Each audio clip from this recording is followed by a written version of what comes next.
LeBron James, in his comments on his show, The Sharp, talking about Magic did not give him a heads up that he was stepping down. In this business, once you tell anybody anything, it's hard to keep it a secret. You know that. You know that's the excuse LeBron. That's the thing LeBron said when he made the decision. That and I got business people that I do business with. They were like, because we were at different ends. I thought that LeBron did not owe Dan Gilbert. No, he didn't. Any explanation because he was a free agent. Right. And they were like, oh, Michael, but he's done business with him. And I was like, listen, as a player, they do that to us all the time. All day. All the time, So I felt like, no, maybe he didn't owe him that, even though everybody thought that he should have. But this, if I'm LeBron here, I would have at least self-indicted before I made that statement. I would have self-indicted to stop people from, like me, from bringing it back up. I would have said, I know people will say what I did in Cleveland is tantamount to this. Right. But I don't see it that way.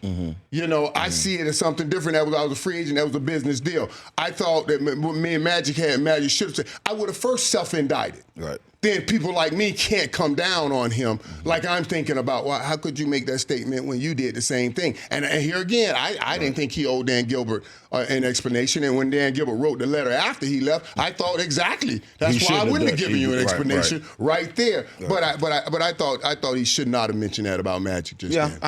That's true. And I think let's talk about Magic point of view, because Magic point of view was, he heard these emails or saw these emails going back and forth talking about him.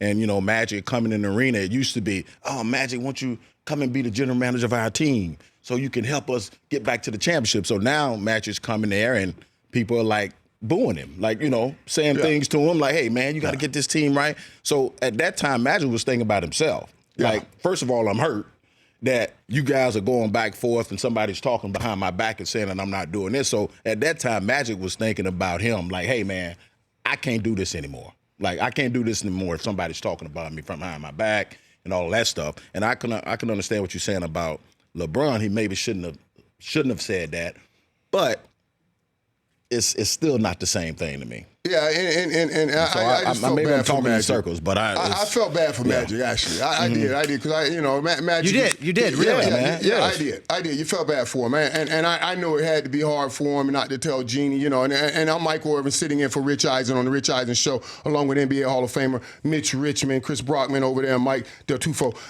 Guys, I'm just saying, as I sat and watched, I was like, wow, that's something. I'm so close to the Jones family.